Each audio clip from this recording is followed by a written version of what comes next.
Hello listener, কেমন আছে সবাই? আশা করি সবাই অনেক ভালো আছেন। চলে আসলাম নতুন একটি গল্প নিয়ে। আশা করি এবারের গল্পটাও সবার অনেক ভালো লাগবে। তার আগে বলবেন কারা কারা আমাদের এই চ্যানেলের প্রত্যেকটা গল্প শোনেন। প্লিজ সবাই কমেন্ট বক্সে তাদের নাম আর আমাদের যে গল্পগুলো আপনারা শোনেন সেটা প্লিজ আমাদেরকে জানিয়ে দেবেন। চলুন দেরি না করে আজকের স্পেশাল গল্পটি শুরু করা যাক। সে এক অন্য সময়ের কথা, যখন গ্রাম বাংলার বুক চিরে পিচ ঢালা পথ নামেরই ঝিঝি পোকার ডাকে রাতগুলো ছিল ঘুটঘুট অন্ধকার রহস্যে ঘেরা। গ্রামে কারেন্ট বা বিদ্যুতের নামগন্ধও ছিল না।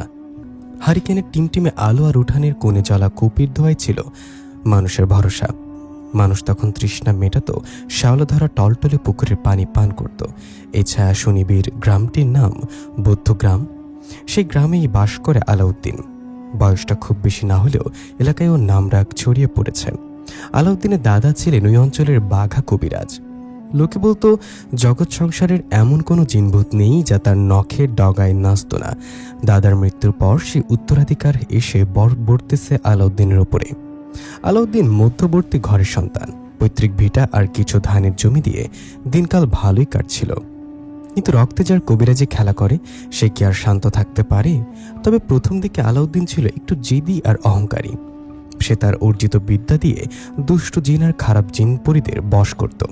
মানুষের উপকারের চেয়ে নিজের ক্ষমতার দাপট দেখাতেই সে বেশি পছন্দ করত। অনেক অশরীরী আত্মাকে সে বন্দি করে রাখত নিজের আয়ত্তে। তাদের দিয়ে করাতো কঠিন সব কাজ। রাত তখন প্রায় নিঝুম। চারিদিকে কুয়াশার পাতলা চাদর। বাঁশঝাড়ের ভেতর থেকে হঠাৎ একটা হুতুম প্যাঁচার ডেকে উঠল। আলাউদ্দিন অঘরে ঘুমাচ্ছিল। হঠাৎ বাইরের প্রচণ্ড চিৎকার চেঁচামেচিতে ওর ঘুমটা ভেঙে গেল। কাঁচা ঘুম ভাঙায় চোখে মুখে বিরক্তি নিয়ে সে বিছানায় উঠে বসল। বাইরে মানুষের কোলাহল আর কান্নার আওয়াজ ক্রমেই বাড়ছে। আলাউদ্দিন দ্রুত একটা চাদর গায়ে জড়িয়ে কপাট খুলতে দেখল তার উঠানে মশালাতে অন্তত জনবিশেক লোক দাঁড়িয়ে। মাঝখানে পাশের গ্রামে মিজান চাচা হাওমাও করে কাঁদছেন। আলাউদ্দিনকে দেখে মিজান চাচা দৌড়ে গিয়ে তার হাতটা ধরে বললেন, বাবা আলাউদ্দিন, আমার ঘর অন্ধকার হয়ে গেছে রে বাপ। আমার বড় মেয়ে রহিমারে জিনে ধরেছে। আলাউদ্দিন গভীর কণ্ঠে বলল, চাচা শান্ত হন, আগে বলেন কি হয়েছে। মিজান চাচা কাঁপতে কাঁপতে বললেন, সন্ধ্যার পর আম গাছের তলায় গিয়েছিল। তারপর থেকে উল্টাপাল্টা আচরণ শুরু করছে। এখন নিজের শক্তিতেই সামলানো যাচ্ছে না। ঘটনার গুরুত্ব বুঝে আলাউদ্দিন দেরি করল না। কাঁধের ঝোলা ব্যাগটা নিয়ে দ্রুত পায়ে হাঁটতে শুরু করলো। তার পেছনে মশালের আলো আর মানুষের কোলাহল। গ্রাম বাংলা সে আঁকাবাঁকা মেঠো পথ, দুপাশে ঝোপঝাড়ে অন্ধকার যেন হা হয়ে তাকিয়ে আছে। মানুষের পায়ের শব্দে রাতের নীরবতা খা খা করছে। রহিম চাচাদের বাড়িতে পৌঁছাতে এক ভয়াবহ দৃশ্য চোখে পড়ল। উঠানে বিছানা পাটির ওপর রহিমা যেন শুয়ে নেই, যেন বাতাসের ওপর ভর দিয়ে দুলছে। তার চোখ দুটো টকটকে লাল। গলার আওয়াজ কোনো মানুষের মতো নয়। সে গো গো শব্দ করে আর থালা ভর্তি নোংরা পচা মাছ কাঁচা চিবিয়ে খাচ্ছে। সেই উৎকট গন্ধে সাধারণ মানুষের টেকা দায়। গ্রামের মহিলারা ভয়ে জড়সড় হয়ে দূরে দাঁড়িয়ে আছে। আলাউদ্দিন নামে সামনে গিয়ে দাঁড়ালো। তার চোখে কোনো ভয় নেই, বরং একটা রহস্যময় হাসি। সে ব্যাগ থেকে কিছু সরিষা পড়া আর একটা নতুন পুরাতন তামার কাঠি বের করলো। আলাউদ্দিন গর্জে উঠে বলল, খুব তো স্বাদ করে পচা মাছ খাচ্ছিস, এবার দেখ কামড় কারে বলে। কোত্থেকে আসছিস বল, নইলে পুড়িয়ে ছাই করে দেব। রহিমার শরীরের ভেতর থেকে এক অমানসিক অট্টহাসি ভেসে এলো। তুই আমায় তাড়াবি? তোর সাহস তো কম না আলাউদ্দিন। আলাউদ্দিন কোনো কথা না বাড়িয়ে বিড়বিড় করে মন্ত্র পড়তে শুরু করলো। সে হাতের তামার কাঠিটা মাটিতে জোরে বিঁধতেই রহিমা বিকট চিৎকার করে লুটিয়ে পড়ল। শুরু হলো আলাউদ্দিনের আসল খেলা। সে তার বশ করা এক অদৃশ্য আত্মাকে ইশারা করল। চোখের পলকে ঘরের পরিবেশ ঠান্ডা হয়ে এলো। রহিমা যন্ত্রণায় ছটফট করতে করতে শান্ত হয়ে গেল। কয়েক মুহূর্ত পর রহিমা স্বাভাবিক মানুষের মতো বড় একটা শ্বাস নিয়ে জ্ঞান হারালো। আলাউদ্দিন কপাল ছেড় থেকে ঘাম মুছে বলল, চাচা বিপদ কেটে গেছে। তবে এই জিনটাকে আমি ছাড়লাম না, এটাকে আমি বন্দি করলাম। আমার অবাধ্য হওয়ার শাস্তি ও আজীবন ভোগ করবে। উপস্থিত গ্রামবাসী ভয়ে তাকিয়ে রইল আলাউদ্দিনের দিকে। কেউ জানতো না এই কঠোর হৃদয়ের কবিরাজদেরই ভাগ্য একদিন লেখা আছে এই অলৌকিক প্রেম, যেখানে কোনো জোর খাটবে না, খাটবে শুধু ভালোবাসা। মিজান চাচার বাড়ি থেকে যখন আলাউদ্দিন বের হলো তখন রাত প্রায় 12টা ছুঁইছুঁই। আকাশের চারটা আজ মেঘের আড়ালে লুকোচুরি খেলছে। তাই চারপাশটা ঘুটঘুটে অন্ধকার। গ্রামের মেঠো পথ ধরে একা হাঁটছে আলাউদ্দিন, হাতে একটা টিমটিমে হারিকেন। পথের দুই ধারে বিশাল বাঁশবাগান। বাতাসের তেরে বাঁশগুলো যখন এক অপরের সাথে ঘষা খাচ্ছে তখন মনে হচ্ছে যেন কেউ আর্তনাদ করে উঠছে। আলাউদ্দিনের মনে ভয়ের লেশমাত্র নেই। সে জানে কিছুক্ষণ আগেই সে যে শক্তিশালী জিনটাকে বন্দী করেছে তার স্বজাতিরা তাকে সহজে ছেড়ে দেবে না। হঠাৎ সে অনুভব করলো তার পিছু পিছু অনেকগুলো অদৃশ্য পায়ের শব্দ শোনা যাচ্ছে, যেন একদল অশরীরী ছায়া তাকে ঘিরে ধরেছে। হঠাৎ একটা দমকা হাওয়া এলো, কেউ যেন পেছন থেকে তার মাথার চুল ধরে সজোরে টান দিল। পরক্ষণেই পিঠের উপর তীক্ষ্ণ নখের আঁচড় অনুভব করল সে। আলাউদ্দিন থমকে দাঁড়ালো, কিন্তু সে ভয় পাওয়ার ছেলে নয়। তার চোখের মনি জ্বলে উঠল।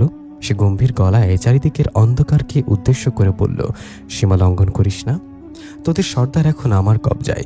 বেশি বাড়াবাড়ি করলে তোদের ওই টমাটে কোটায় সারা জীবনের জন্য বন্দি করব।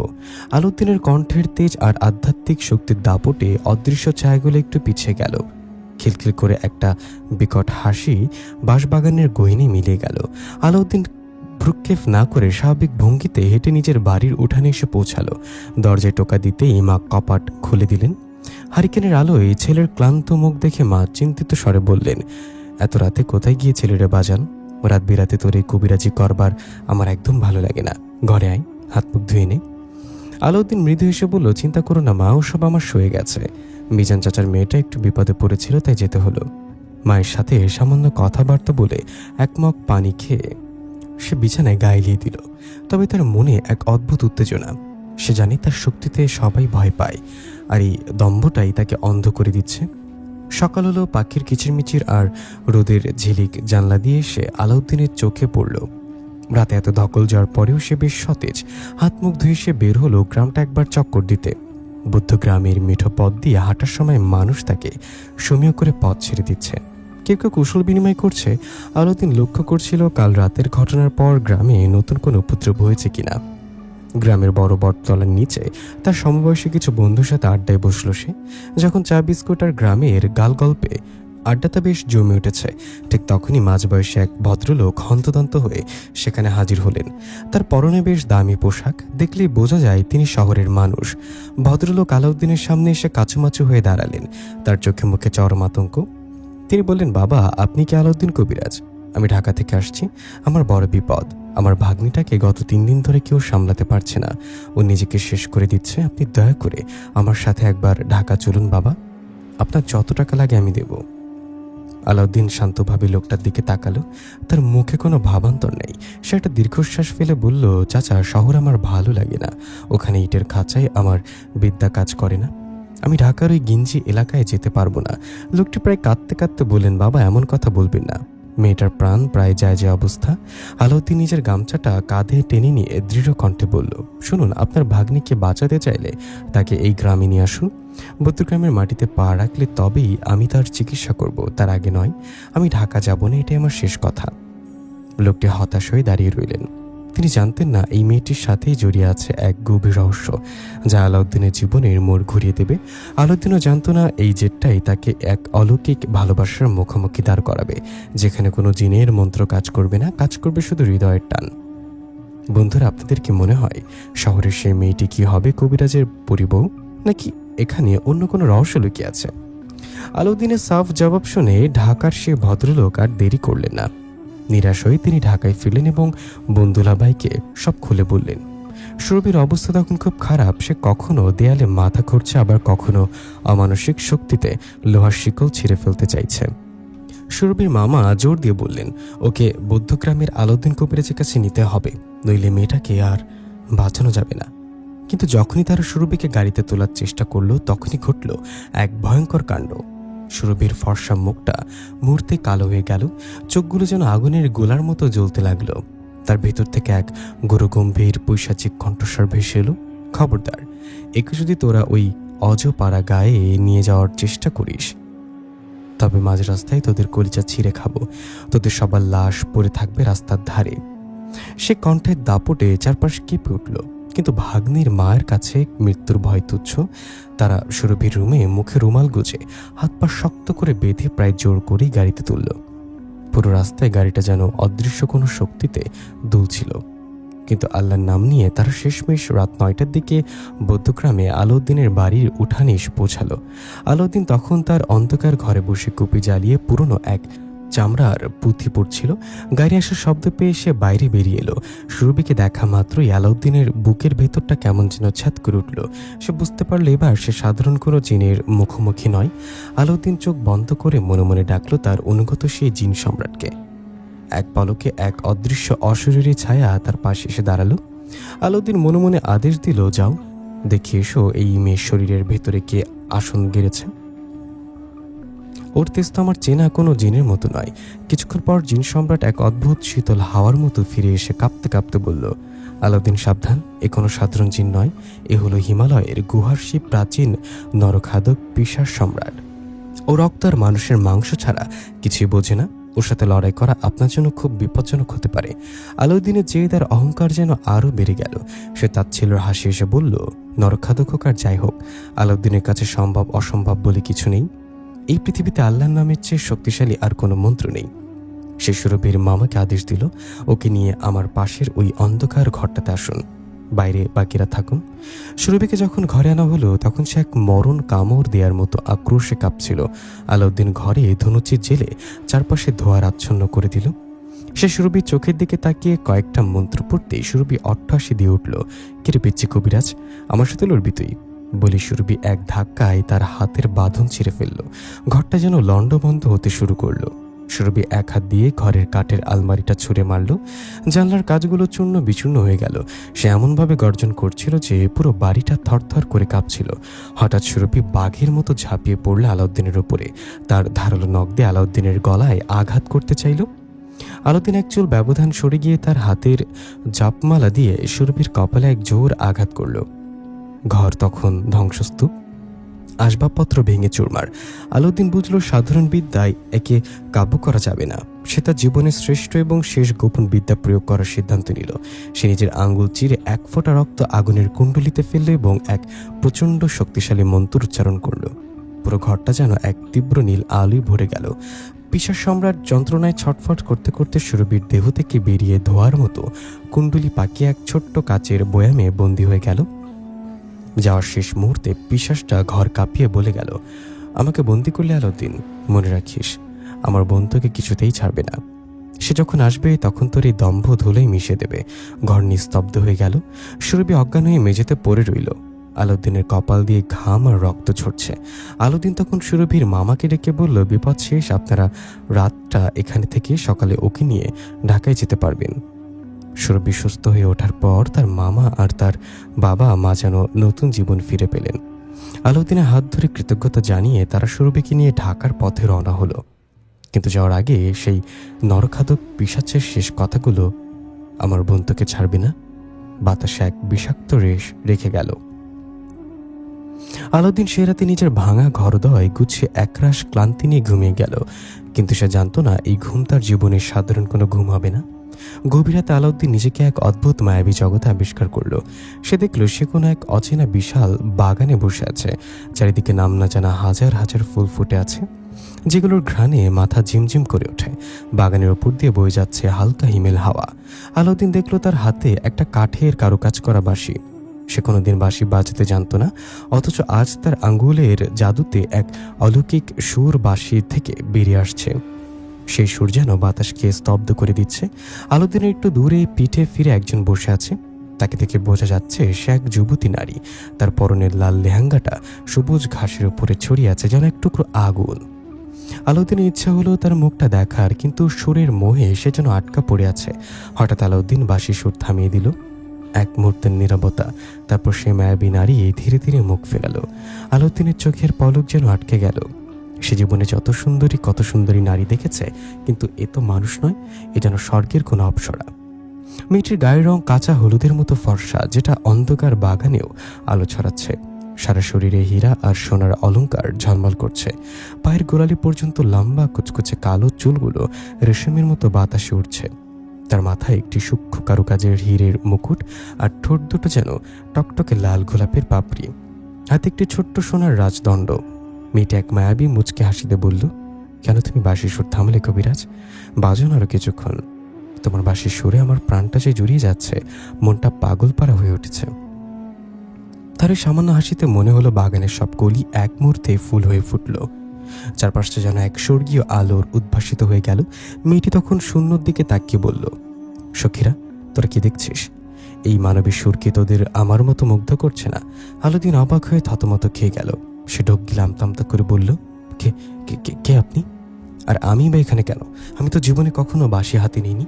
তবে আমি এত সুন্দর বাজাই কি করে? মেয়েটি তার টানা টানা হরিণী চোখে রহস্যের আভা ছাড়িয়ে বলল, সব প্রশ্নের উত্তর সময় মতো পাবে।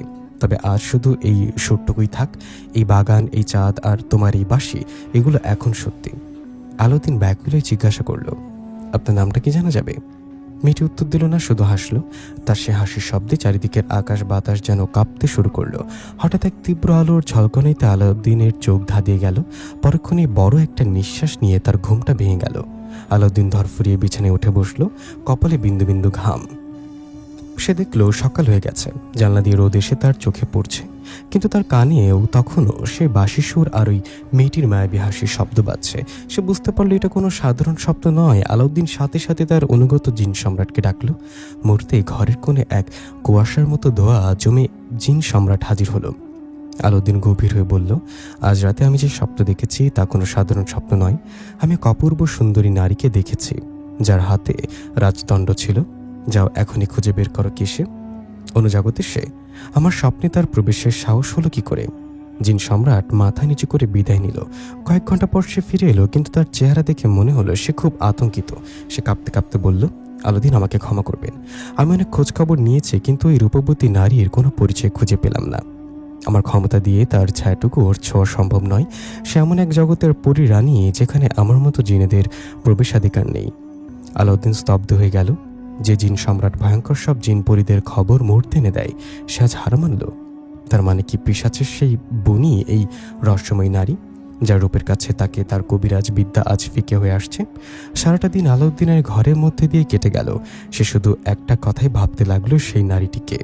তার মনে দুইটা চিন্তা, সেই নারীটি কি তার ভয়ঙ্কর কোনো শত্রু যে মায়াবী রূপে এসেছে, নাকি সেই নারীটি নরখাদক পিশাচের বোন কেসে?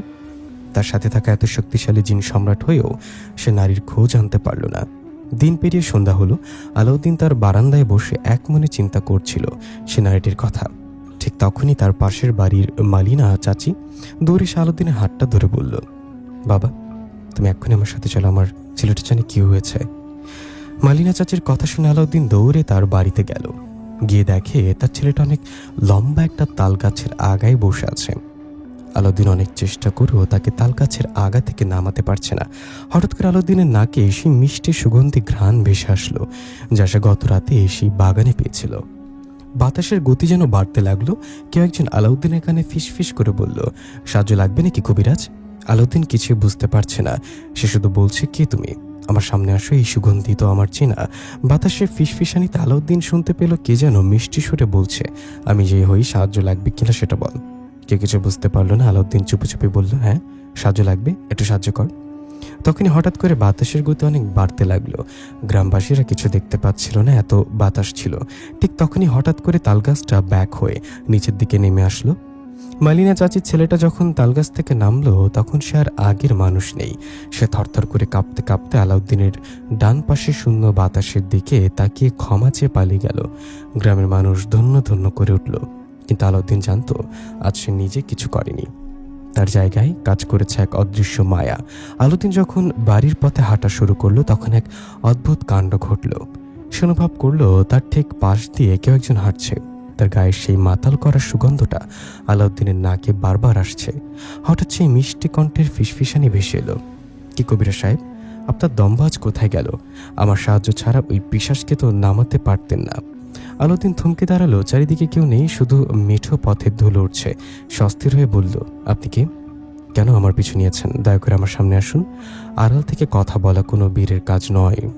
অদৃশ্য থেকে খিলখিল করে একটা হাসির শব্দ ভেসে এলো। মনে হলো যেন হাজারটা কাচের চুড়ি একসাথে বেজে উঠল। সে মায়াবী নারী বলল, আমি আপনার বীরত্ব দেখে আসিনি কবিরাজ, আমি আপনাকে অনেক ভালোবেসে ফেলেছি। আপনার ওই তেজ, আপনার ওই জেদ আমার মন কেড়ে নিয়েছে। আপনি কি আমার এই ভালোবাসা গ্রহণ করবেন? আলাউদ্দিনের বুকটা ধক করে উঠল। যে কবিরাজ কোনোদিন নারীর দিকে চোখ তুলে তাকায়নি, আজ এক অশরীরী আওয়াজে তার পা কাঁপছে। সে নিজেকে সামনে নিয়ে বলল, আগে আমার সামনে আসো, তারপর বলবো ভালোবাসি কিনা। আমি তো জানি না তুমি পড়ি নাকি ডাইনি।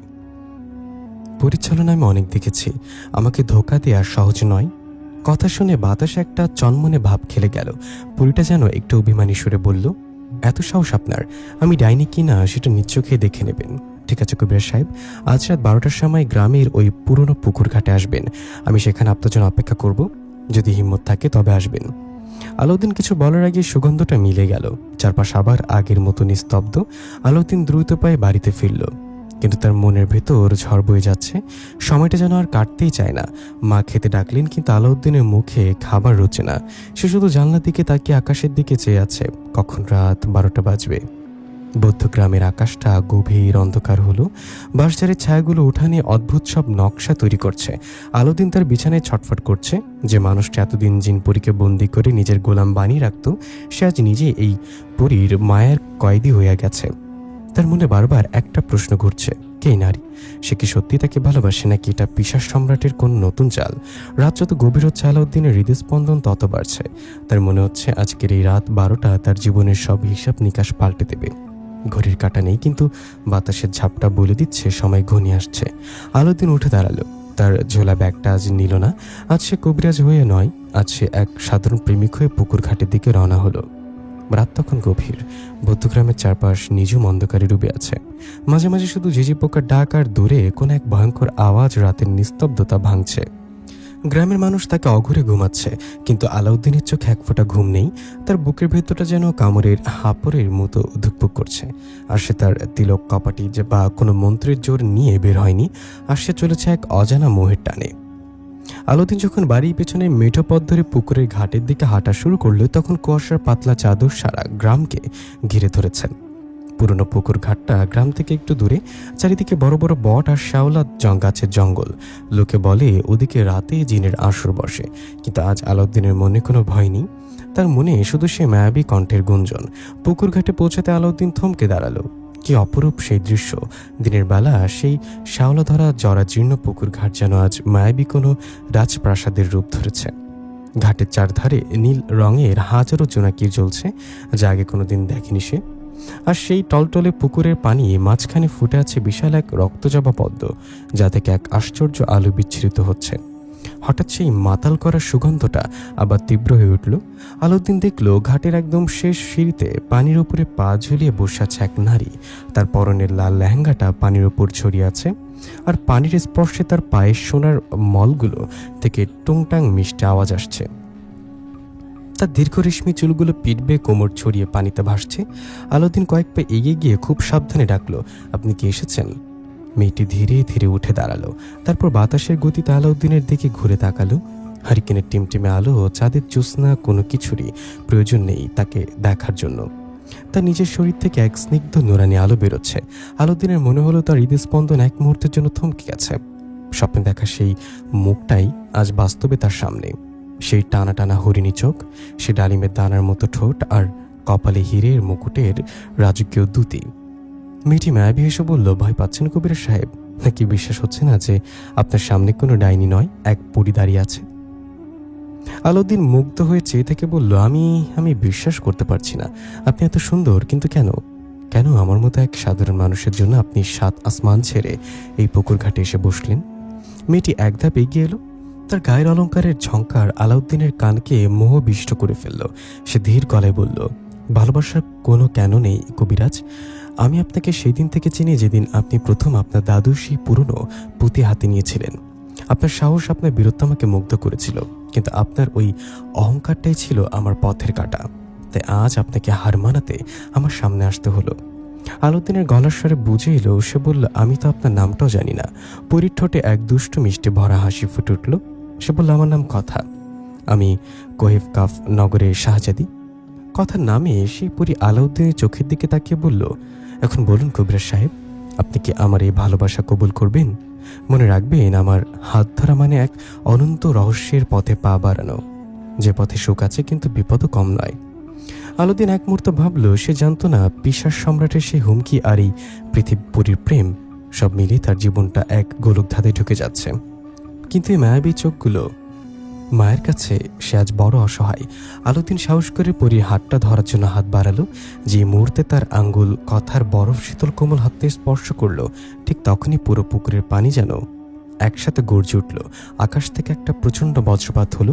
আলাউদ্দিন দেখল কথার চেহারায় এক মুহূর্তের জন্য আতঙ্কের ছায়া পড়ল। সে দ্রুত হাত ছড়িয়ে নিয়ে ফিসফিস করে বলল, আলাউদ্দিন, এখনই বাড়ি চলে যান। আমার আব্বাজান জেনে গেছে আমি মানুষের সাথে দেখা করছি। আজ রাতটা খুব বিপদের। আপনি এখান থেকে দৌড়ে পালান, কেউ যেন আপনার ছায়া ও না পায়। মুহূর্তের মধ্যে চারিদিকে সে জোনাকি আলো নিভে গেল। ঘন কালো অন্ধকারে ঢেকে গেল চারপাশ। কথা মিলে গেল বাতাসের সাথে। আলাউদ্দিন একা দাঁড়িয়ে রইল সেই শ্মশান সমান নিস্তব্ধ পুকুর ঘাটে। তার কানে শুধু বাজছে একটা নাম, কথা। পুকুর ঘাটে সে রহস্যময় রাতের পর থেকে আলাউদ্দিনের জীবনটা থমকে গেছে। একটা সপ্তাহ পার হয়ে গেল, কিন্তু কথার আর কোনো দেখা নেই। সে মায়াবী সুগন্ধ, সেই ফিসফিসানি কণ্ঠস্বর সব যেন হঠাৎ করে হারিয়ে গেছে। আলাউদ্দিন এখন ছায়ার মতো নিজের বাড়িতে ঘুরে বেড়ায়। গ্রাম থেকে কত লোক তাকে ডাকতে আসে। কারোর বাড়িতে জিনের উপদ্রব, কারোর বাড়ির কেউ নিখোঁজ, কিন্তু আলাউদ্দিনের কোনো কিছুতেই মন বসে না। সে শুধু জানলা দিয়ে তাকিয়ে থাকে শূন্য আকাশের দিকে, আর মনে মনে ডাকে সে নাম, কথা। একদিন বিকেলে পাশের গ্রামের এক প্রভাবশালী মাতব্বর এসে প্রায় জোর করে আলাউদ্দিনকে নিয়ে গেলেন। তাদের এলাকায় এক পুরনো জমিদার বাড়ির পাশে এক ভয়ঙ্কর পরী অত্যাচার শুরু করেছে।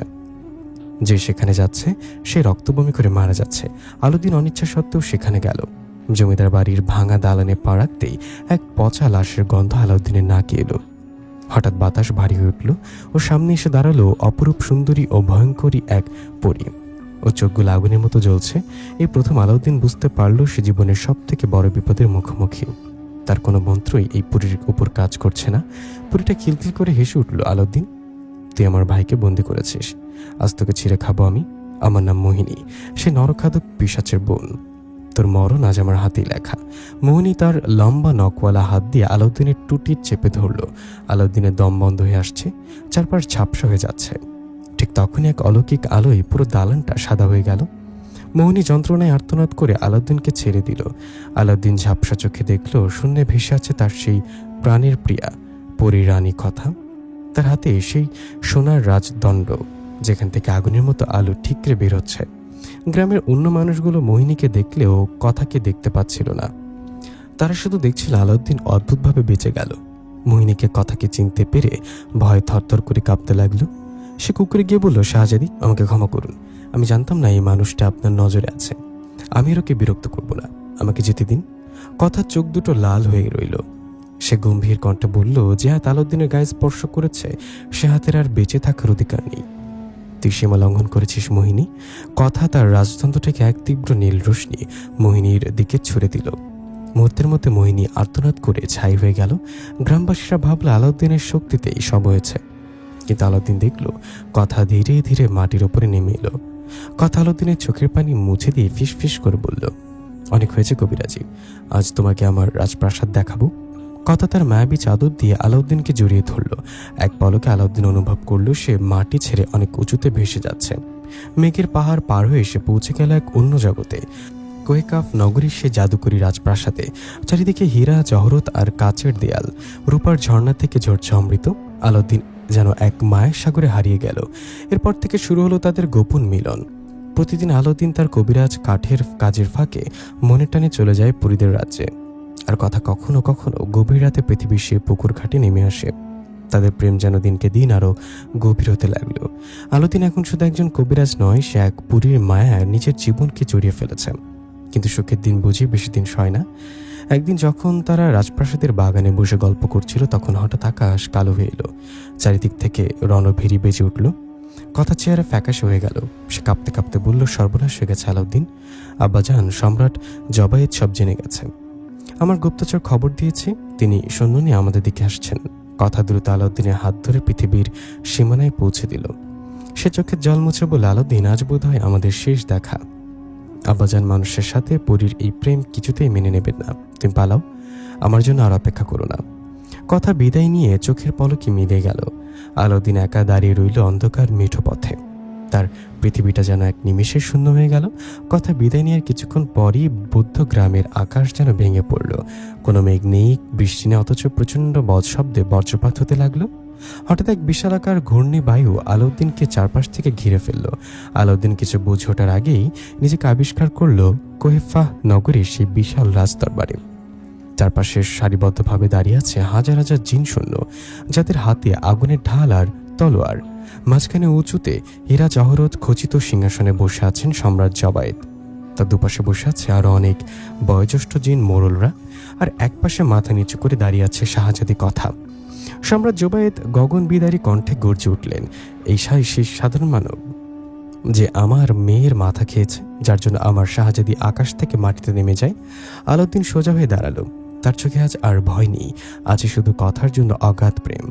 সে ধীরস্থির কণ্ঠে বলল, আমি কোনো অপরাধ করিনি সম্রাট, ভালোবাসা কোনো পাপ নয়। সম্রাট আরও রেগে গিয়ে বললেন, তুই শুধু প্রেম করিসনি, তুই একজন কবিরাজ। তো দাদুকে আমি চিনতাম, সে আমার শত শত প্রজাকে বন্দি করে রেখেছিল। আজ তুই সেই একই পথে হাঁটছিস। তোর মতো মানুষকে ছেড়ে দিলে আমাদের জাতির অস্তিত্ব থাকবে না। আজ তোর বিচার হবে। কথার স্থির থাকতে পারল না, সে সিংহাসনের সামনে এসে হাঁটু গেড়ে বসল। তার চোখে জল, কিন্তু কণ্ঠে তেজ। সে বলল, আব্বাজান, যদি শাস্তি দিতেই হয় তবে আমাকে দিন। এই মানবকে আমি ভালোবেসেছি, সে আমাকে জোর করেনি। আর আলাউদ্দিন এখন আর আগের মতো নেই, সে কেবল মানুষের সেবা করে। দয়া করে তাকে মুক্তি দিন। কিন্তু সম্রাট জোবায়েত কোনো কথা শুনতে রাজি নন। তিনি তার রাজদণ্ড উঁচিয়ে আলাউদ্দিনের দিকে এক নীল আগুনের গোলা ছুড়ে দিলেন। আলাউদ্দিন যন্ত্রণায় নীল হয়ে মাটিতে পড়ে যাচ্ছিলেন। ঠিক তখনই কথা এক অবিশ্বাস্য কাজ করলেন।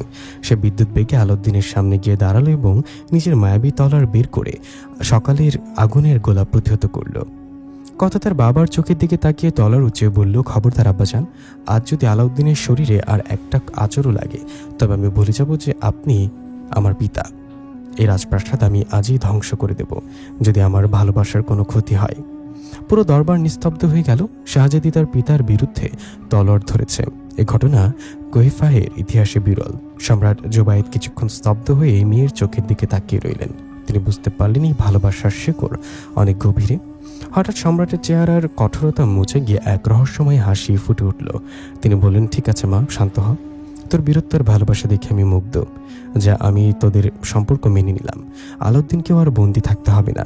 আজ থেকে সে রাজপ্রাসাদের মেহমান। আগামী পরশুই তোদের বিবাহের লগ্ন নির্ধারিত করলাম। কথা আনন্দে আত্মহারা হয়ে আলাউদ্দিনের হাত ধরল, কিন্তু আলাউদ্দিনের মনটা হঠাৎ বিষণ্ণ হয়ে গেল। সে কথার দিকে তাকিয়ে মৃদু স্বরে বলল, কথা, তোমার আব্বাজান মেনে নিয়েছেন, এটা পরম সৌভাগ্যের। কিন্তু পৃথিবীতে আমার বৃদ্ধ মা আমার পথ চেয়ে বসে আছেন। তাকে না জানিয়ে, তার দেয়া দোয়া না নিয়ে আমি এখানে বিবাহ করতে পারবো না। আমার মা তো জানি না যে আমি তার জন্য এক পরিবউ নিয়ে আসছি। আলাউদ্দিন সম্রাটের দিকে ফিরে বলল, সম্রাট, বিয়ে যদি হয় তবে আমার করে ঘরে হবে। আমার মায়ের দোয়া ছাড়া আমি জীবনে নতুন অধ্যায় শুরু করতে পারবো না।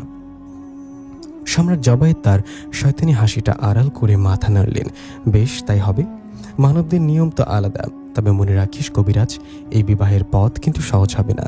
আলাউদ্দিন জানত না এই হাসির আড়ালে সম্রাট জোবায়েত কোনো ভয়ঙ্কর চাল চালছেন।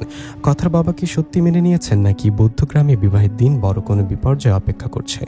বৌদ্ধগ্রামে আজ এক হুলস্থুল পড়ে গেছে। সকাল থেকে গ্রামের মানুষের মুখে মুখে এক নাম, আলাউদ্দিন কবিরাজ। খবর ছড়িয়েছে আলাউদ্দিন শহর থেকে এক বিশাল বড় লোকের মেয়েকে বিয়ে করে নিয়ে আসছে। গ্রামের মিঠো পথে একের পর এক দামি পালকি আর ঘোড়ার গাড়ি এসে নামছে।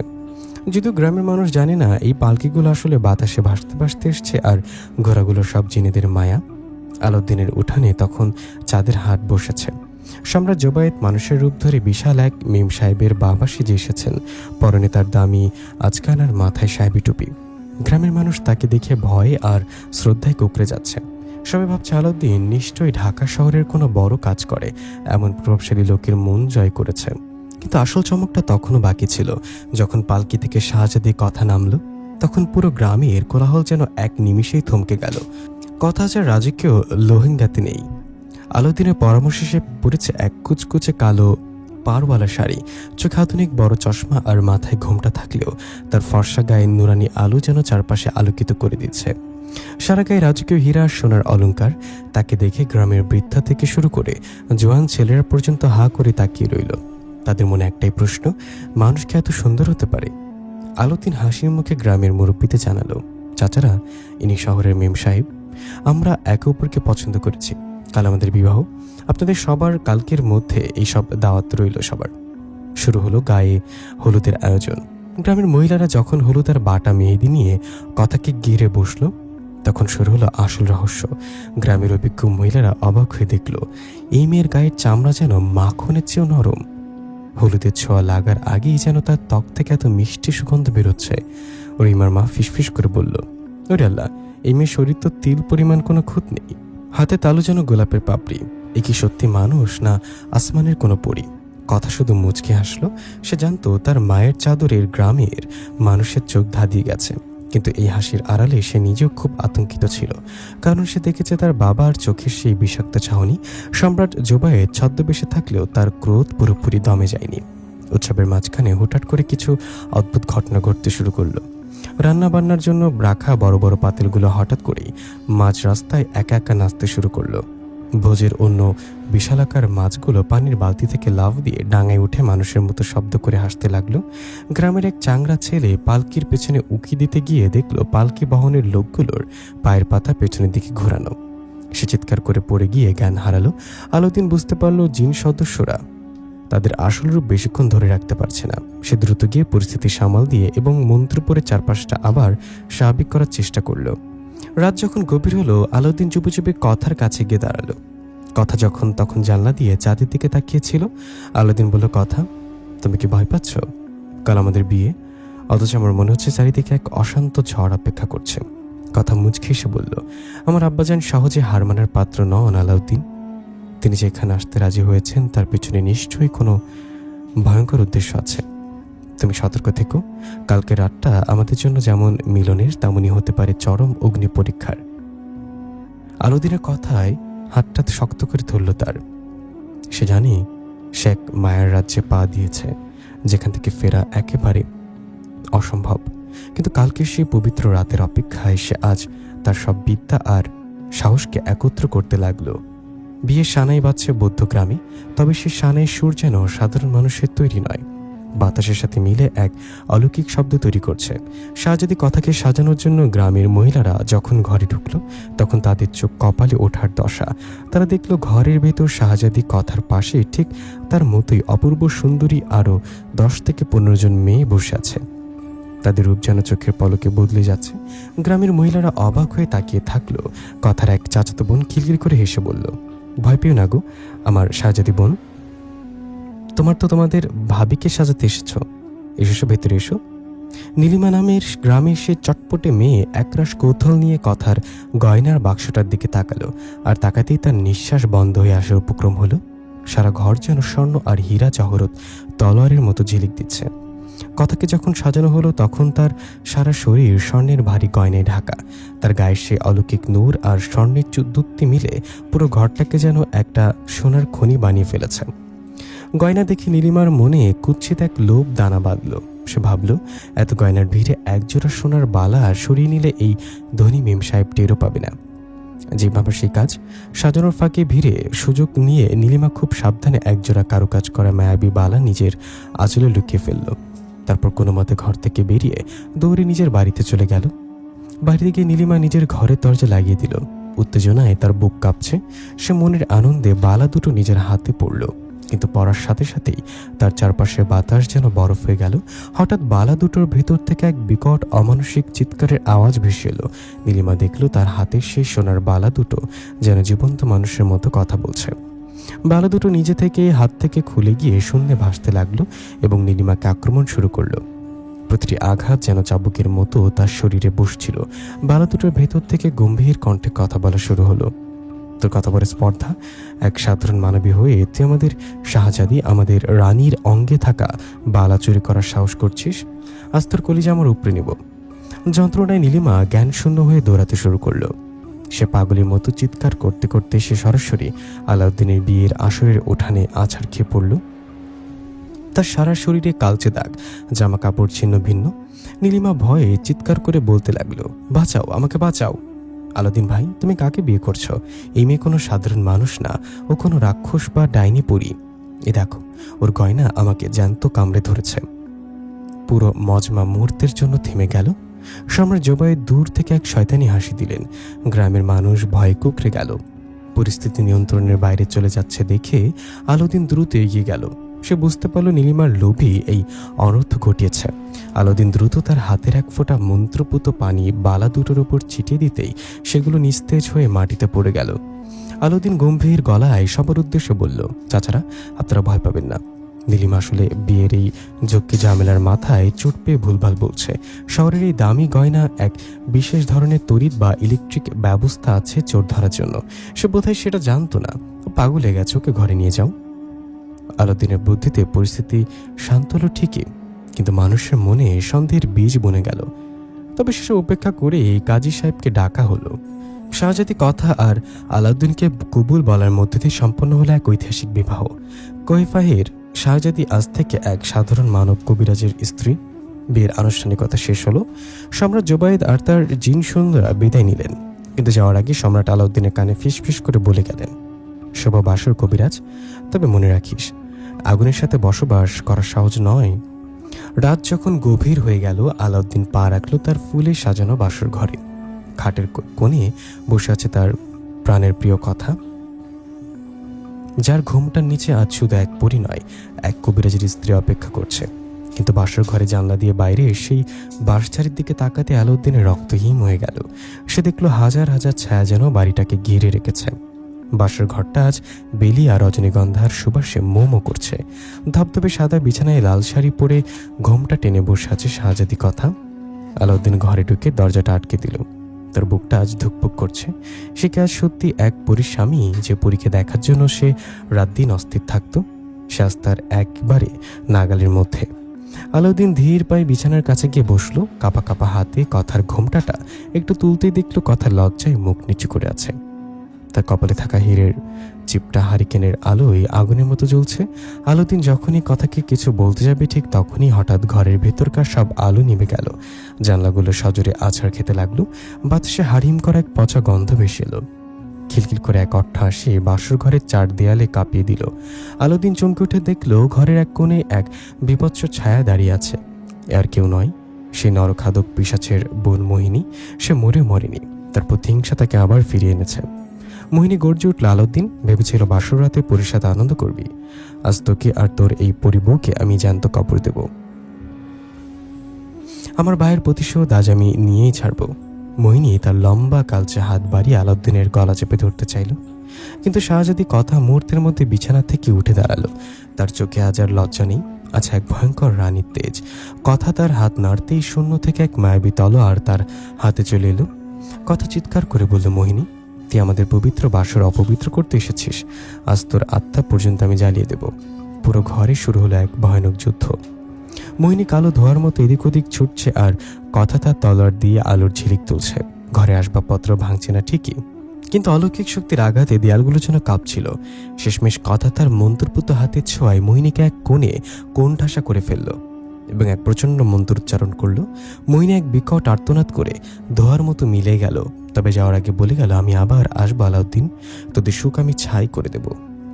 যুদ্ধ শেষে চারপাশ শান্ত হলো। কথা ক্লান্ত হয়ে আলাউদ্দিনের বুকে মাথা রাখলো। সে রাতটা এভাবেই কাটলো এক মিশ্র অনুভূতির মধ্য দিয়ে। পরদিন সকালে বৌদ্ধগ্রামে এক নতুন সূর্য উঠল। গ্রামের মানুষ ভাবলো আজ তো নতুন মেম সাহেবের বউয়ের রান্না বান্নার কথা। কিন্তু কথা যা দেখতে শুরু করলো তা দেখে পাড়ার মহিলারা বিস্ময়ে পাথর হয়ে গেল। কথা রান্নাঘরে ঢুকতেই দেখা গেল এক অলৌকিক শক্তির দৃশ্য। সে উনুন আগুন না জ্বালিয়ে শুধু হাতটা উপরে ধরলো আর অমনি টকবক করে ভাতের হাঁড়ি ফুটতে শুরু করলো। সে কোনো সবজি কাটেনি, শুধু একটা ইশারা করতেই শাকসবজিগুলো নিচ থেকে কুচি কুচি হয়ে কড়াইয়ে গিয়ে পড়ল। মাত্র 10 মিনিটে পুরো পরিবারের জন্য রাজকীয় ভোজ তৈরি করে ফেলল সে। শুধু তাই নয়, উঠানের কোণে একটা মরা আম গাছ ছিল, যেটা অনেক বছর ধরে কোনো ফল দিচ্ছিল না। কথা কুয়া থেকে পানি তুলে সেই গাছের গোড়ায় ঢেলে দিতেই চোখের পলকে সেই মরা ডালে কচি পাতা গজালে এবং গাছটা বড় বড় পাকা আমে ভরে গেল।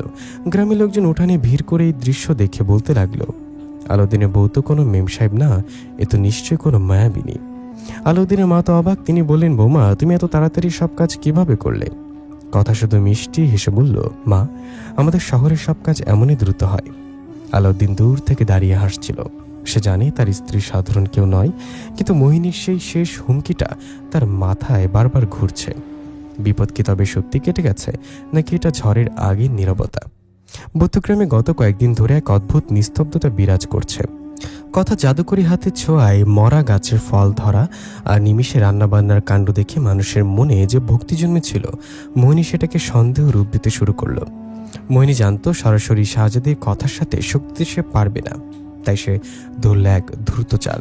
সে গ্রামের মানুষের মনের ওপর বশীকরণ আর ভয়ের জাল বিছিয়ে দিল। রাত নামলে গ্রামের গোয়ালঘরের গরুগুলো ভয়ের স্বরে চিৎকার শুরু করে। সকালে দেখা যায় পুকুরের সব মাছ মরে ভেসে উঠেছে। কিন্তু সবচাইতে ভয়ঙ্কর ঘটনা ঘটল তখনই, যখন গ্রামের ছোট ছোট বাচ্চারা একসাথে এক অদ্ভুত জ্বরে আক্রান্ত হলো। তারা সন্দেহ করছে, বকছে আর বলছে, শহরের ওই মেম সাহেব আমাদের কলিজা খেতে আসছে। ওই আলাউদ্দিনের বউ গ্রামে আসার পর থেকে যত সব অলৌকিক কাহিনী ঘটছে। মোহিনী ছদ্মবেশে গ্রামের কুয়োর পাড়ে হাটে বাজারে রটিয়ে দিল। আলাউদ্দিন যাকে বিয়ে করে এনেছে সে কোনো সাধারণ মানুষ নয়, সে একজন রক্তচোষা ডাইনি। নিজের রূপ ধরে রাখার জন্য সে গ্রামের শিশুদের আয়ু কেড়ে নিচ্ছে। ওই যে মরা গাছের ফল ধরেছে, ওটা তো শুভ লক্ষণ নয়, ওটা হলো অমঙ্গলের চিহ্ন। গ্রামের মানুষ মোহনীয় মায়ায় অন্ধ হয়ে গেল। যে কথাকে তারা লক্ষ্মী মনে করেছিল তাকে এখন সন্দেহের চোখে দেখতে লাগলো। একদিন সকালে একদল গ্রামবাসী লাঠি সোটার মশাল নিয়ে আলাউদ্দিনের বাড়ির উঠানে এসে হাজির হলো। তাদের নেতৃত্বে ছিল মাতব্বর চাচা, যার চোখে মুখে মোহনীর বশীকরণের লাল আভা। মাতব্বর চাচা চিৎকার করে বলল, আলাউদ্দিন, তুই আমাদের বিপদে ফেলেছিস। তোর এই ডাইনি বউ আসার পর থেকে গ্রামে অশুভ নজর লেগেছে। হয় ওকে গ্রাম থেকে বের করে দিয়ে, না হলে আমরা তোর ঘর জ্বালিয়ে দেব। আলাউদ্দিন ঘর থেকে বেরিয়ে অবাক হয়ে বলল, আপনারা সব কি বলছেন চাচা? কথা তো আপনাদের কত উপকার করেছে। ঠিক তখনই ভেরোর ভেতর থেকে মোহিনী এক বৃদ্ধার রূপ ধরে বলে উঠল, উপকার নয় রে পাগল, ওটা ছিল টোপ। আমাদের বিশ্বাস অর্জন করে এখন গ্রামের রক্ত চুষছে। দেখিস না ও কেমন করে চোখের পলকে রান্না করে? কোনো মানুষ কি তা পারে? কথা ঘরের ভেতর থেকে সব শুনছিল। তার চোখে পানি চলে এলো। সে বুঝতে পারলো এটা মোহিনীরই কোনো নোংরা চাল। কথা ধীর পায়ে বাইরে বেরিয়ে এলো। তাকে দেখে ভিড়টা আরো উত্তেজিত হয়ে উঠল। কথা শান্ত গলায় বলল, আমি আপনাদের কোনো ক্ষতি করিনি, আমি শুধু আপনাদের ভালো চেয়েছি। কিন্তু গ্রামের মানুষের কনে তখন মোহিনীর মন্ত্র বাজছে। কেউ একজন পাথর ছুঁড়ে মারল কথার দিকে। আলাউদ্দিন দ্রুত সামনে এসে সেই পাথর নিজের গায়ে নিল। আলাউদ্দিনের কপাল ফেটে রক্ত গড়িয়ে পড়ল। নিজের স্বামীর রক্ত দেখে শাহজাদির কথার ভেতরের তেজ জেগে উঠল। তার চোখ দুটো মুহূর্তের জন্য নীল হয়ে উঠল। সে হাতের তালু মুঠো করতেই আকাশ মেঘলা হয়ে গেল। দিনের আলো যেন নিভে এলো। কথা গর্জে উঠে বলল, তোরা যার কথায় নাচছিস সে তোদের বন্ধু নয় মোহিনী। সামনায় মানুষের পেছনে লুকিয়ে আমার সাথে লড়াই করছিস না? কথা সে অমানসিক কণ্ঠস্বর শুনে গ্রামবাসী ভয়ে পিছিয়ে গেল। তখনই গ্রামের এক কোণে এক পৈশাচিক হাসি শোনা গেল। মোহিনী তার আসল বিভৎস রূপে বটগাছের ওপর আবির্ভূত হলো। সে হেসে বলল, দেখলি তো গ্রামের মানুষ, এই মেয়ে মানুষ নয়, দেখ ওর তেজ, ও এখনই তোদের সবাইকে ভস্ম করে দেবে। গ্রামের মানুষ এখন কার কথা বিশ্বাস করবে? একদিকে মোহিনীর মায়া আর অন্যদিকে কথার সত্যকার ভালোবাসা। আলাউদ্দিন রক্তাক্ত অবস্থায় দাঁড়িয়ে দেখল তার গ্রাম আর তার ভালোবাসা উভয় এখন ধ্বংসের মুখে। মোহিনী তখন এক ভয়ঙ্কর তলোয়ার বের করে কথার দিকে ঝাঁপিয়ে পড়ল। মোহিনীর উৎপাত সামলাতে না সামলাতেই আলাউদ্দিনের জীবনে নেমে এলো আরও বড় বিপদ। সম্রাট জবায়েত কোনোভাবেই মেনে নিতে পারছিলেন না যে তার রাজকন্যা এক সাধারণ মানুষের কুঁড়ে ঘরে দিন কাটাবে। তিনি মুখে মধুর হাসি মেখে একদিন বৌদ্ধগ্রামে হাজির হলেন। বললেন, মা কথা, জামাই কিনে আমাদের রাজ্যে চল। নতুন জামাইকে রাজকীয় আপ্যায়ন না করলে আমার সম্মান থাকে না। কথার মনে সন্দেহ থাকলেও বাবার অবাধ্য হতে পারল না। আলাউদ্দিন ভাবল শ্বশুরবাড়ির সাথে সম্পর্ক ভালো হওয়া দরকার। তারা কোহেকাফ নগরীতে গেল। প্রথম দুদিন আলাউদ্দিনকে রাজভোগে খাওয়ানো হলো, হীরা জহরতের বিছানায় থাকতে দেয়া হলো। কিন্তু 3 দিনের দিন সকালেই ঘটল বিপর্যয়। ঘুম থেকে উঠে কথা দেখল ঘর খালি। পুরো প্রাসাদে খোঁজ করা হলো, কিন্তু আলাউদ্দিনের কোনো হদিস নেই। সম্রাট জবায়েত গম্ভীর মুখে বললেন, হয়তো তোর স্বামী মানুষের পৃথিবীর মায়া কাটাতে না পেরে পালিয়ে গেছে। কথা বুঝতে পারলে এটা তার বাবারই কোনো কারসাজি। কোনো মানুষের সাধ্য নেই জিন রাজ্য থেকে পালিয়ে যাওয়া। সে নিরাশ হয়ে আবার পৃথিবীতে ফিরে এলো। এদিকে আলাউদ্দিনের মা ছেলের কোনো খবর না পেয়ে প্রায় পাগল। কথা সহ্য করতে পারল না। সে তার শাশুড়ির হাত ধরে কেঁদে ফেলে বলল, মা, আমাকে ক্ষমা করবেন, আমি আসলে কোনো মানুষ নই, আমি কোহেকাফের এক শাহজাদি পরী। আপনার ছেলে অনেক বড় বিপদে পড়েছে, আমার বাবা তাকে লুকিয়ে ফেলেছেন। শাশুড়ি মা প্রথমে চমকে গেলেও ছেলের প্রাণের মায়ে নিজেকে সামলে নিলেন। তিনি জানতেন আলাউদ্দিনের মামাতো বোন তিশা খুব বুদ্ধিমতী মেয়ে। তিশাকে খবর দেওয়া হলো। তিশা যখন বাড়িতে পৌঁছালো তখন ফুপু তাকে সব কথা খুলে বললেন। ফুপু তিশার হাত ধরে বললেন, মা, আমার ছেলেকে তুই ছাড়া কেউ বাঁচাতে পারবে না। পুরীতে জাদুর সাথে মানুষের বুদ্ধির আর সাহস মিলাতে হবে। তিশা কিছুটা অবাক হলেও বড় ভাইয়ের বিপদের কথা শুনে নিজের ভয়কে জয় করল। কথা তখন তিশার চোখের দিকে তাকিয়ে বলল, তিশা, আমার জাদুর শক্তি আর তোমার মানুষের তীক্ষ্ণ বুদ্ধি, এই দুই মিলে আমাদের আলাউদ্দিনকে খুঁজে বের করতে হবে। পথ খুব কঠিন। কোহিকাফের রাজদরবারে আমার বাবা এক ভয়াবহ গোলক ধাঁধা তৈরি করে রেখেছেন। তুমি কি আমার সাথে সে অজানা রাজ্যে যাবে? তিশা দৃপ্ত কণ্ঠে বলল, বড় ভাইয়ের জন্য আমি আমার জীবন বাজি ধরতে রাজি আছি। আপনি তৈরি হন ভাবি, আমি আপনার সাথে যাব। কথা তার মায়াবী হাত তিশার কাঁধে রাখলো।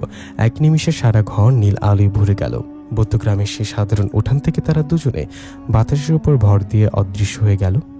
তিশার চোখ তখন বিস্ময় আর কথার মনে স্বামীর জন্য হাহাকার। তারা চলেছে কোহিকাফের সেই রহস্যময় গোলক ধাঁধার দিকে, যেখানে সম্রাট জোবায়েদ এক ভয়ঙ্কর মরণ ফাঁদ পেতে রেখেছেন। কোহিকাফ নগরীর প্রবেশপথে দাঁড়িয়ে তিশার বুকটা দুরু দুরু কাঁপছিল। মেঘের ওপর দিয়ে হাঁটা অদ্ভুত সব উড়ন্ত প্রাণী আর আগুনের পাহাড় দেখে সে ভয়ে কথার হাত শক্ত করে ধরল। কথা তিশার মাথায় হাত বুলিয়ে বলল, ভয় পেও না তিশা, ভাইয়ের বিপদের কথা ভাবো। কোহিকাফের কোনো জিনপরি আমার আব্বাজানের মাথার মুকুটে স্পর্শ করতে পারে না। ওটা করতে গেলে তারা ছাই হয়ে যাবে, কিন্তু একজন শুদ্ধ হৃদয়ের মানুষ তা অনায়াসে করতে পারে। আর এই মুকুটটা সারাতে পারলেই আব্বাজানের জাদুশক্তি এক মুহূর্তের জন্য স্তব্ধ হয়ে যাবে। তখন আমার আলাউদ্দিনের হদিস পাবো। কথা তার জাদুশক্তি ঘুরিয়ে তিশাকে একটা ছোট্ট জোনাকি পোকার সামনে করে সমান করে দিল। তিশা এখন ছোট্ট একটা উড়ন্ত মানবী। কথা তার রাজপ্রাসাদের সুড়ঙ্গ দিয়ে সম্রাটের শয়নকক্ষে পাঠিয়ে দিল। রাত তখন গভীর, সম্রাট জোবায়েদ ঘুমে মগ্ন। তখন তিশা অনেক সাবধানে সম্রাটের মাথার কাছে গেল। বিশাল সেই মুকুট হীরা জহরতে জলজল করছিল। তিশা বিসমিল্লা বলে মুকুটটিতে স্পর্শ করল। পুরো প্রাসাদে এক অদ্ভুত কম্পন শুরু হলো। তিশা তার সর্বোচ্চ শক্তিতে মুকুটটি ঠেলা খাট থেকে নিচে ফেলে দিল ঠেলে। মুকুটটি মাটিতে পড়তেই প্রাসাদের সব জাদুর আলো নিভে গেল। এক মুহূর্তের জন্য সম্রাট জোবায়েদের ক্ষমতা কমে গেল। এই সুযোগে কথা তার দিব্যচক্ষু দিয়ে দেখতে পেল আলাউদ্দিনকে প্রাসাদের নিচে 1000 ফুট গভীর অন্ধকারে কুঠুরিতে শিকল দিয়ে বাঁধা রাখা হয়েছে। কথার সাথে সাথে তিশাকে আবার স্বাভাবিক রূপে ফিরিয়ে এনে সেই অন্ধকার কুঠুরির দিকে ছুটল। কিন্তু সেখানে ছিল এক ভয়ঙ্কর বিপদ। মোহিনী আগে থেকেই সেখানে উৎপেতে ছিল। মোহিনী তার বিষাক্ত নিঃশ্বাস ছেড়ে কথাকে ঘিরে ফেলল। কথা একজন পরিরানী হয়েও মোহিনীর সেই কুফরি কালামের মায়াজালে আটকা পড়ে নিস্তেজ হয়ে যেতে লাগলো। কথা যন্ত্রণায় চিৎকার করে বলল, তিশা, আমি আমার শক্তি হারিয়ে ফেলেছি। মোহিনীর এই অন্ধকার জাদু আমাকে মেরে ফেলবে। তিশা দেখলো কথা আর নড়তে পারছে না, আর মোহিনী ডাইনি খিলখিল করে হাসছে। তিশা জানতো অশুভ শক্তির বিনাশ করতে পারে একমাত্র আল্লাহর পবিত্র কালাম। সে চোখ বন্ধ করে অত্যন্ত মধুর কণ্ঠে সূরা ইখলাস আর আয়াতুল কুরসি তেলাওয়াত শুরু করলো। তিশার পবিত্র তেলাওয়াতের শব্দে পুরো অন্ধকার কুঠুরি কাঁপতে লাগলো। মোহিনী যন্ত্রণায় কানে হাত দিয়ে চিৎকার করা শুরু করলো, বন্ধ কর, এই সুর আমার শরীর পুড়িয়ে দিচ্ছে। তিশার তিলাওয়াতের তেজে মোহিনী ধোয়ার মতো মিলিয়ে গেল এবং কথার ওপর থেকে জাদুর বাঁধন কেটে গেল। কথা আবার শক্তি ফিরে পেয়ে তলোয়ারের দিকে আলাউদ্দিনের শিকলগুলো কেটে ফেলল। আলাউদ্দিন তখন মৃতপ্রায়, কিন্তু তিশা আর কথার মুখ দেখে সে ফিরে পেল নতুন জীবন। কথা জানতো সম্রাট জেগে উঠলে আর রক্ষা নেই। সে দ্রুত তিশা আর আলাউদ্দিনকে তার ডানার নিচে আড়াল করে এক নিমেষে পৃথিবী অভিমুখে যাত্রা করল। সম্রাট জোবায়েদ জেগে ওঠার আগেই তারা বুদ্ধগ্রামের সেই পরিচিত উঠানে এসে পৌঁছালো। আলাউদ্দিনের মা তার ছেলেকে ফিরে পেয়ে কান্নায় ভেঙে পড়লেন। তিশার বীরত্ব আর কথার ত্যাগের কথা শুনে পুরো পরিবার আজ এক নতুন বন্ধনে আবদ্ধ হলো। কিন্তু কথা জানতো তার বাবা এই অপমান সহ্য করবেন না। কোহিকাফের সাথে পৃথিবীর এই লড়াই কি তবে শুরু হলো? তিশা, কথা আর আলাউদ্দিন যখন গ্রামে ফিরে এলো তখন বুদ্ধগ্রামের চেহারা পাল্টে গেছে। কথার পরিচয় এখন আর কারোর কাছে গোপন নেই। সবাই জেনে গেছে আলাউদ্দিনের রূপবতী মেম সাহেব আসলে কোহিকাফের এক ভয়ঙ্কর পরিপ্রাণী। ভয়ে কেউ কিছু বলে না ঠিকই, কিন্তু আড়ালে আড়ালে সবাই কানাঘুষা করে। কথা অবশ্য ওসব গায়ে মাখে না। সে তিশাকে নিজের বোনের মতো আগলে রাখে আর পরম মমতায় শাশুড়ির সেবা করে। তিশাও বেশ কয়েকদিন ধরে ওদের বাড়িতে আছে, যেন এই পরিবারের এক অংশ। কিন্তু এই শান্তি ছিল ঝড়ের আগের নীরবতা। হঠাৎ বুদ্ধগ্রামে এক বিপদ নেমে এলো। গভীর রাতে গ্রামের তরুণ ছেলেরা যেন স্বপ্নের ঘোড়া ঘুরে হাঁটতে শুরু করে। তারা কারোর ডাক শোনে না, কারো বাধা মানে না। পরের দিন সকালে গ্রামে সেই পুরনো পুকুর ঘাটে তাদের নিথর দেহ পাওয়া যায়। শরীর রক্তশূন্য ফ্যাকাশে। একদিন, 2 দিন, 3 দিন লাশের সংখ্যা বাড়তে লাগলো। চতুর্থ দিন রাতে গ্রামের এক মুরব্বী দেখলেন তার ছেলে একইভাবে ঘর থেকে বেরিয়ে যাচ্ছে। তিনি নিঃশব্দে ছেলের পিছু নিলেন। পুকুর ঘাটে পৌঁছে তার রক্ত হিম হয়ে গেল। তিনি দেখলেন চাঁদের আলোয় দাঁড়িয়ে আছে আলাউদ্দিনের স্ত্রী কথা। তার চোখ দুটো টকটকে লাল, আর সে তার তীক্ষ্ণ দাঁত দিয়ে ছেলেটির ঘাড় থেকে রক্ত চুষে খাচ্ছে। পরের দিন সকালেই পুরো গ্রামে আগুন জ্বলে উঠল। ডাইনি কথাকে গ্রাম থেকে তারাও। এই চিৎকারে আকাশ বাতাস প্রকম্পিত হলো। একদল উন্মত্ত গ্রামবাসী লাঠিসোঁটা আর দাবুটি নিয়ে আলাউদ্দিনের বাড়িতে চলে এলো। আলাউদ্দিন তিশাকে নিয়ে ঢাল হয়ে দাঁড়ালো, কিন্তু কেউ শুনল না। তারা কথাকে উঠানে টেনে হিঁচড়ে নিয়ে এলো। যে যার হাতে যা ছিল তা দিয়ে এই কথাকে আঘাত করতে শুরু করলো। কথা যন্ত্রণায় কুকড়ে যাচ্ছিল। সে কাঁদতে কাঁদতে বলল, আপনারা আমাকে বিশ্বাস করুন, ওই কাজ আমি করিনি। ওটা মোহিনীর মায়া। সে আমার রূপ ধরে আমাদের সন্তানদের মারছে আমাকে ফাঁসানোর জন্য। কিন্তু মানুষের ঘৃণা আর মোহিনীর মায়াবিক বশীকরণের সামনের কথার সত্য আজ মূল্যহীন। আলাউদ্দিন চিৎকার করে বলল, চাচারা থামুন, ও আমার স্ত্রী, ও কখনো এমন কাজ করতে পারে না। কিন্তু উন্মত্ত গ্রামবাসী আলাউদ্দিনকেও ধাক্কা দিয়ে সরিয়ে দিল। ঠিক সেই মুহূর্তে আকাশ কালো হয়ে গেল। এক প্রচণ্ড ঘূর্ণিঝড় পুরো গ্রামকে তছনছ করে দিতে লাগলো। আকাশ চিরে নেমে এলো এক অজেয় তেজ। সম্রাট জোবায়েদ তার বিশাল জিন বাহিনী নিয়ে মাটির পৃথিবীতে আবির্ভূত হলেন। নিজের আদরের শাহজাদির এক লাঞ্ছনা দেখে তার অহংকারী পিতা আর স্থির থাকতে পারল না। সম্রাট জোবায়েদ গগনবিদারী কণ্ঠে গর্জে উঠলেন, তোদের এত বড় স্পর্ধা! এক নগণ্য মানবী হয়ে তোরা কোহে কাফের শাহজাদের গায়ে হাত তুলিস? আজ এই বৌদ্ধগ্রামের একটা মানুষও বেঁচে থাকবে না। আমি তাদের সবাইকে ধুলোয় মিশিয়ে দেব। সম্রাট তার রাজদণ্ড উঁচিয়ে এক বিশাল আগুনের গোলক তৈরি করলেন গ্রামটাকে ধ্বংস করার জন্য। গ্রামের মানুষ ভয়ে দিকবেদিক জ্ঞানশূন্য হয়ে দৌড়াতে লাগলো। ঠিক তখন রক্তাভ আর বিধ্বস্ত অবস্থায় কথা হামাগুড়ি দিয়ে তার বাবার পায়ের কাছে গিয়ে হাতজোড় করে দাঁড়ালো। কথা ফুপিয়ে কেঁদে উঠে বলল, আব্বাজান থামুন, এই নিরাপরাধ মানুষকে মারবেন না। ওরা মোহিনীর মায়া ভুল করেছে। আপনি যদি এদের মারেন তবে আলাউদ্দিনের সাথে আমাদের সম্পর্ক চিরদিনের জন্য শেষ হয়ে যাবে। দয়া করে এদের মাফ করে দিন। মেয়ের এই করুণ আর্তনাদ দেখে সম্রাটের হাতের আগুনের গোলা নিভে গেল। তিনি ধীর পায়ে মেয়ের কাছে গিয়ে দাঁড়ালেন। তার পাথরের মতো হৃদয় আজ প্রথমবারের মতো মোমের মতো গলে গেল। তিনি বুঝতে পারলেন মায়ের বাঁধন জাদুর চেয়েও শক্তিশালী। সম্রাট তার হাত বাড়িয়ে কথাকে জড়িয়ে ধরলেন, কিন্তু দূরে ঝোপের আড়ালে মোহিনী তখন দাঁত কিরমির করে হাসছে। সে জানে সম্রাট নেমে আসা মানে লড়াই এবার চূড়ান্ত পর্যায়ে। মোহিনী বিড়বিড় করে বলল, সম্রাটকে নামিয়েছি, এবার হবে আসল খেলা।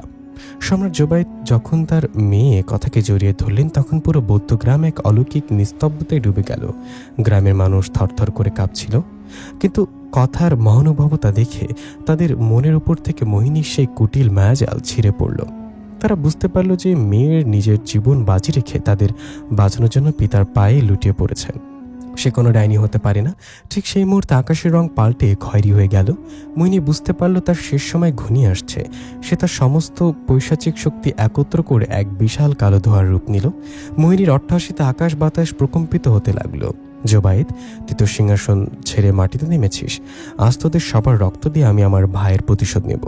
মোহিনী এক বিষাক্ত আগুনের বৃষ্টি শুরু করল। সম্রাট জোবায়েদ তার রাজদণ্ড দিয়ে এক বিশাল সুরক্ষা কবচ তৈরি করলেন গ্রামকে বাঁচানোর জন্য। কিন্তু মোহিনী তখন লক্ষ্য করল আলাউদ্দিনের বৃদ্ধা মাকে, যিনি উঠানের এক কোণে ভ্যাবাচাকা খেয়ে দাঁড়িয়েছিলেন। মোহিনী বিদ্যুৎ বেগে তার দিকে ধেয়ে গেল। আলাউদ্দিন চিৎকার করে উঠল, মা! কিন্তু আলাউদ্দিন পৌঁছানোর আগেই এক ঝলক লাল আলোর মতো শাহজাদি কথা মাঝখানে এসে দাঁড়ালো। মোহিনী সেই বিষাক্ত নখ কথার বুকের ভেতরে গেঁথে গেল। কথা যন্ত্রণায় এক বিকট চিৎকার দিয়ে উঠল, কিন্তু হার মানল না সে। কথার শরীরের ভেতর থেকে এক পবিত্র শ্বেত ভদ্র শুভ্র আলো ঠিকরে বেরোতে লাগলো। সে আলো মোহিনীকে জ্বালিয়ে ছাই করে দিতে লাগলো। মোহিনী যন্ত্রণায় ছটফট করতে করতে শেষমেশ বাতাসে মিলিয়ে গেল। বৌদ্ধগ্রাম থেকে চিরতরে মুছে গেল এক অশুভ ছায়া। কিন্তু কথার শরীর তখন ঝিমিয়ে পড়ছে। তার গায়ের সেই অলৌকিক জ্যোতি যেন ফিকে হয়ে আসছে। আলাউদ্দিন দৌড়ে গিয়ে কথাকে কোলে তুলে নিল। তিশা আর আলাউদ্দিনের মা কান্নায় ভেঙে পড়লেন। সম্রাট জোবায়েদ পাশে এসে দাঁড়ালেন, তার চোখে আজ জল। কথা ম্লান হেসে আলাউদ্দিনের দিকে তাকিয়ে বলল, আলাউদ্দিন, আমি বলেছিলাম না আগুনের সাথে প্রেম করা কঠিন। আজ আমার পরীর জীবন শেষ হয়ে যাচ্ছে। মোহিনীর বিষ আমার পরীর আত্মাকে শেষ করে দিয়েছে। আলাউদ্দিন ডুকরে কেঁদে উঠে বলল, না কথা, তুমি আমাকে ছেড়ে যেতে পারো না। আমি কোনো কবিরাজি দিয়ে তোমাকে ফেরাতে পারছি না কেন? সম্রাট জোবায়েদ ধীর গলায় বললেন, মানব কবিরাজি এখানে কাজ করবে না আলাউদ্দিন। তবে শাহজাদি এই ত্যাগের পর সে আর পরী থাকতে পারবে না। সে যদি বাঁচতে চায় তবে তাকে তার সব জাদুশক্তি ত্যাগ করে একজন সাধারণ মানুষ হয়ে এই পৃথিবীতে থাকতে হবে। আর কোনোদিন সে আকাশ উঠতে পারবে না, কোনোদিন কোহে কাফে ফিরতে পারবে না। সে কি তা পারবে? কথা আলাউদ্দিনের চোখের দিকে তাকিয়ে দুর্বল হতে তার গল ছুঁয়ে বলল, আমি রাজপ্রাসাদ চাই না আব্বাজান, আমি আকাশও চাই না, আমি শুধু এই মিঠো পথে ধুলো আর আলাউদ্দিনের ভালোবাসা চাই। আমি সাধারণ মানুষ হয়ে মরতে চাই। সম্রাট জুবায়ের তার দণ্ড দিয়ে কথার কপালে শেষবারের মতো ছোঁয়া দিলেন।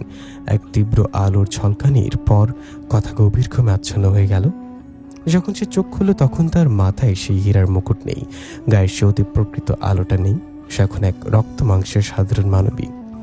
সম্রাট জুবায়ের তার মেয়ে আর জামাতার দিকে তাকিয়ে এক মায়াবী হাসি দিল। তার বিশাল বাহিনী নিয়ে আকাশে মিলে গেলেন। বৌদ্ধগ্রাম আবার আগের মতো শান্ত হয়ে গেল। কয়েক বছর পর বৌদ্ধগ্রামে সে পুরনো পুকুর ঘাটে একটা ছোট ছেলে দৌড়াদৌড়ি করছে। তার নাম রাখা হয়েছে রাজ। তিশা এখন গ্রামের এক নামকরা দায়ী এবং কবিরাজ। সে মানুষের সেবা করে আর আলাউদ্দিনের ঘরে বসে কথা তখন মাটির চুলে রান্না করছে। তার হাতে এখন আর জাদুর ছোঁয়া নেই, কিন্তু তার রান্নায় আছে এক অতুলনীয় স্বাদ। গ্রামের মানুষ এখন আর কথাকে ভয় পায় না, বরং তাকে পরিবউ বলে পরম শ্রদ্ধায় ডাকে। আলাউদ্দিন আর কথার সে অমর প্রেম আজও বৌদ্ধগ্রামের বাতাসে বাতাসে ঘুরে বেড়ায়, এক রহস্যময় পৃথিবী থেকে আসা এক পরীর মানুষের সাথে ঘর বাঁধার অমর এক কাহিনী হয়ে। বন্ধুরা, আমরা এই গল্পে বুঝতে পারলাম পবিত্র ভালোবাসার জন্য মানুষ তার অমরত্ব ত্যাগ করতে পারে। অমরত্ব নিয়ে নিঃসঙ্গভাবে ভালোবাসা ছাড়া হাজার বছর বাঁচার চেয়ে নিজের শখের মানুষটাকে নিয়ে অল্প কিছুদিন পৃথিবীর বুকে বেঁচে থাকাটাই হচ্ছে সার্থক জীবন। মোহিনীর মতো শত্রু আমাদের চারপাশে থাকবেই, তার জন্য কেউ হতাশ হবেন না। কথার আলাউদ্দিনের মতো পবিত্র ভালোবাসার হৃদয় থাকলে কোনো মোহিনী তা নষ্ট করতে পারবে না। আর যদি থাকে তিশার মতো ভালো একজন বন্ধু, তাহলে তার কথাই নেই। কথা আলাউদ্দিন যেন সুখে থাকে সেই দোয়া করবেন। বন্ধুরা, গল্পটি কেমন হয়েছে সবাই কমেন্ট করে জানাবেন। এতক্ষণ সাথে থাকার জন্য ধন্যবাদ সবাইকে। আর যারা যারা এখন আমাদের চ্যানেলটি সাবস্ক্রাইব করেনি তারা প্লিজ সাবস্ক্রাইব করে দিয়ে পাশে থাকা বেল আইকনটি প্রেস করে দিবেন, যাতে করে আমরা নতুন নতুন গল্প আপলোড করলে আপনারা যেন সবার আগে নোটিফিকেশনের মাধ্যমে পেয়ে যান। নতুন করে পবিত্র ভালোবাসা বা রোমাঞ্চকর গল্প নিয়ে খুব দ্রুতই আপনাদের সামনে আবার হাজির হবে ইনশাল্লাহ। সেই সাথে সবাই ভালো থাকবেন, সুস্থ থাকবেন। আল্লাহ হাফেজ।